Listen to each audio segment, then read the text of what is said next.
Kag sa good vibes, pagpananom sang utan kapag himo sa mga rug kag molo balls, ini sa karon nga ginakasakuan sa mga internally displaced individuals o kon IDP sa evacuation center sa La Carlota City.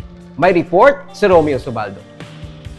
Las 9 sang aga, masako na sa pagduko-duko kag pagtahi-tahi sa mga tela ang ini nga mga iloy.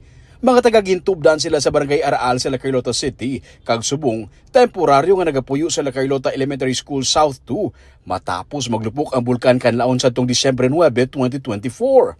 Sa tuanay, tapos kaon, nagatulog ukon, nagainistoryahanay sila. Subong, masako na sila sa paghuman sang ilang mga ginahimo nga rugs kag pot holders. Si Melba Tenerife, manugbulak kag sa tuanay nagaganar sang tag 6,000 pesos kada semana gikan sa iyang mga anthuriums. Subong, diri sa anay nagaganar sa rugs. Bisan paano, nalipay si Melba kay may income siya sa gihapon. May ginakasakuan siya kag may bag-o nga natun-an samtang yara sa evacuation center. Tapos kaon, may igda-igda. Hero istorya. Amo na. Subong ya, amo na ni ginakasakuan. Gadali ka makatapos kaon para makaobra ka naman. Na-enjoy mo man yung may amo ni? Na-enjoy ko gidya kay gusto mo tapos. Extra income? Oo. Sabi isang gamay lang pala kung may ara ka man gina income mo. Oo. Pero may pulas yung pagpumpo mo. Kay gud balay niya si Rona Sibor. Amuman sini ang ginakasakuan ni Rona. Sang una, wala siya sang ihibalo kung paano inihimuon pero subong sa isa ka adlaw makahumana siya sang isa ka rug. Lang siya, may nakatuon ko na yung may income. At yung puli ka sa gintubdan? May dugang income eh. Kasi paano, may Grabe, no? Ini man ang ginakasakuan sa iban pagid nila nga mga kababainhan gikan sa ilang lugar. Ang mga sadto nagatrabaho sa pavilion kag registration para sa mga nagasaka sa mga busay sa gintubdan, amo ni anay ang ginakasakuan. Sunod sa kay Angie Hilongo, ang pamuno sa City Social Welfare and Development Office ng La Carlota, luyag nila nga may mga ginakasakuan ang mga IDP. Luyag nila nga bisan paano may matun-an ini sila nga bag-o nga mga skills. Ang mga rugs, ginabakal sa ila sa tag 50 pesos ang bilog kag 20 pesos naman ang pot holders. May naga-order na sa ila. May mga adlaw naman nga molo balls ang ila ginahimo.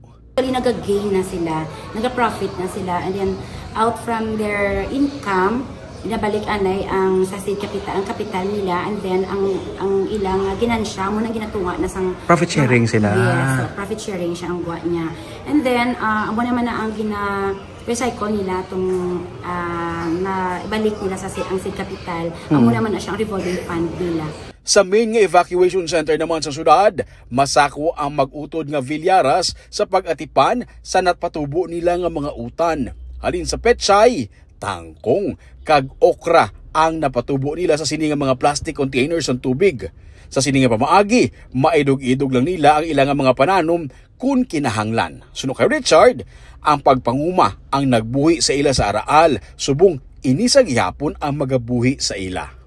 Wala na kami dapat nanom to kay amo na natabo sa bulkan. Ito sir ang obra na mo sa bukid mo ni nga obra. Kay pigado kami. Pinadumdum na mo amo na mo na pangbuhian sa bukid mo. Wala pa man ma-harvest ang iyang mga petsay, reserved na ini. May nagahulat na nga mga customer. Kulang pa ganyang iyang mga natanom nga utan pero willing to wait man sila kuno. Para sa ila, bisan yara sa evacuation center, wala nagakahulugan nga magpahimunong sila. Pwede sila sa gihapon maka-income. Wala man sila makahibalo kung saan sila makapauli pero bisan paano, miyara lang anay sa makuhaan sang income nga ipabalon sa ilang mga estudyante kag sila pagpauli, may bag-o na sila nga ihibalo. Romeo Subaldo para sa Digicast Negros.